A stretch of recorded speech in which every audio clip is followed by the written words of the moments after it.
L'étude, en fait, se veut un médium pour permettre de porter la voix des personnes touchées par le cancer au niveau de la prise de décision et l'organisation des services. Fonctionner en réseau, c'est une forme d'organisation de services et la particularité de ce qui se passe présentement dans le réseau de cancérologie, c'est qu'il y a beaucoup d'emphase, il y a beaucoup de préoccupations qui sont mises sur qu'est-ce que les personnes ont besoin, qu'est-ce qu'elles veulent vraiment, qu'est-ce qui leur est utile et comment on peut faire mieux pour vraiment répondre à leurs besoins et de les amener à avoir une expérience du cancer qui est la plus positive possible, même si on sait que ça pose beaucoup de défis. C'est une particularité du réseau et ça se met en place à travers des structures formelles.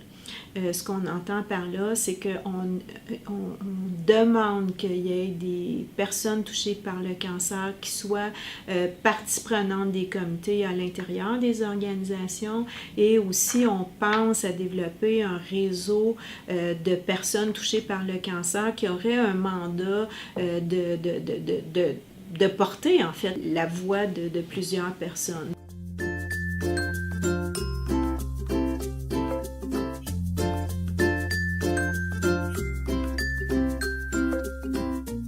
C'est important qu'il y ait des gens qui ont subi ce traumatisme-là, cet événement-là, puissent avoir une voix à une table, puis comprendre aussi comment ça fonctionne. C'est notre comité réseau, donc le comité qui a à tous les, je dirais, 2 mois environ.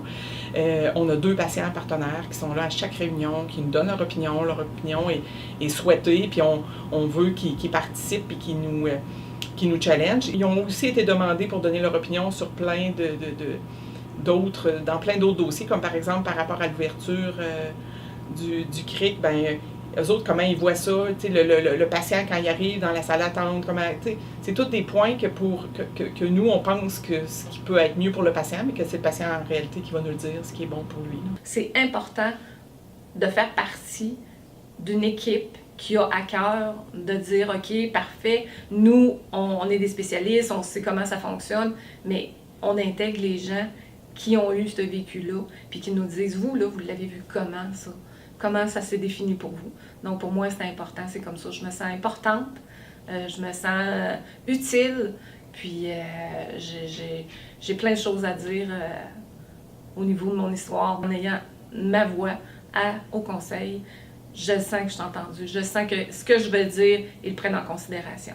D'abord parce que à chaque réunion qu'on a, on est interrogé sur les besoins qu'on peut avoir à la base. Et c'est noté. Puis après ça, dans les semaines, dans les réunions suivantes, on voit que ça a un suivi parce que ça revient sur le tapis pour essayer d'apporter des améliorations. Moi, ce qui me fait du bien, c'est de voir la coordination. Chaque intervenant spécialisé essaie d'arriver dans un même espace travaillé. C'est toujours le client, le patient qui doit en bénéficier. Et l'effort qui se fait de regrouper tout ça, moi, ça me fait du bien d'entendre ça.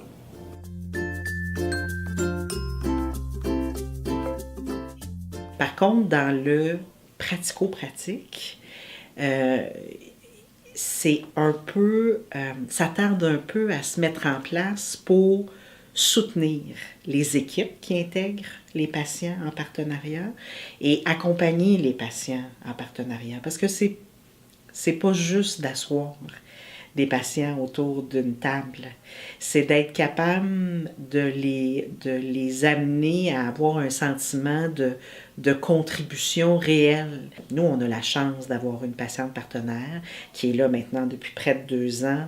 Et la grande richesse de cette ressource-là, c'est qu'à un moment donné, elle nous dit, bon, moi, je suis pas docteur, là, fait changez, dites-moi ça autrement. Et je trouve qu'elle ramène les gens à un réel niveau. Puis malgré qu'elle puisse penser qu'elle n'a pas fait évoluer les choses, elle a réellement fait évoluer plusieurs dossiers, notamment dans l'approche, dans le suivi et tout ça.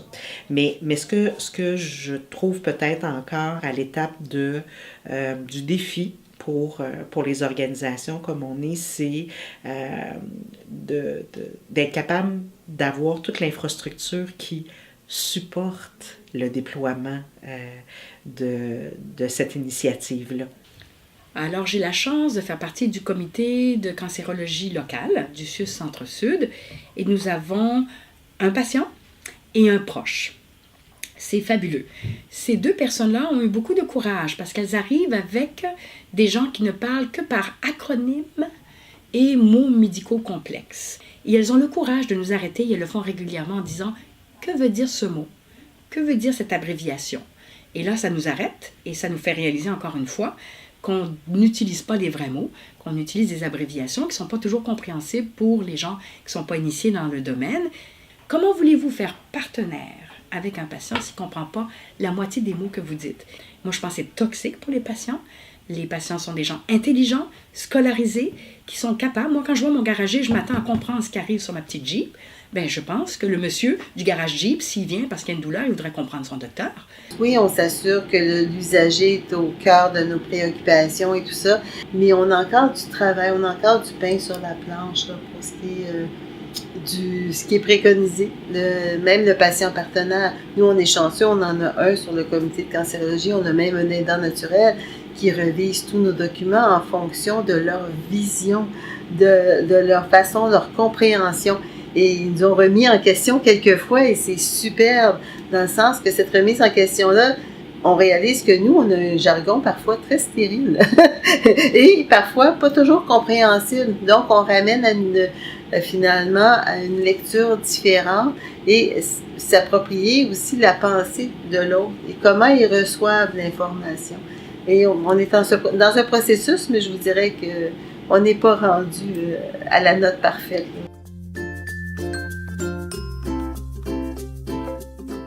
Le partenariat avec les personnes touchées par le cancer est en voie d'institutionnalisation. C'est un mot qui n'est pas facile à dire, mais ça a une portée très importante parce qu'on a beaucoup de discours qui ont été faits sur comment on va travailler en partenariat avec les personnes qui utilisent des services de santé. On veut intégrer les personnes touchées par le cancer et on se donne les moyens de le faire en créant des structures. Ils sont sur les comités. On veut une communauté de pratique, mais qui est au niveau des patients. Puis ça, c'est quelque chose qui parle. C'est des gestes concrets qui appuient le discours et on voit que ça percole, donc ça se rend vraiment jusqu'aux utilisateurs de services. Ce qu'on voit, c'est que actuellement en cancérologie, on est en train de mettre vraiment en place des choses qui vont devenir pérennes et la participation des patients dans la prise de décision sera un incontournable et sera là pour rester.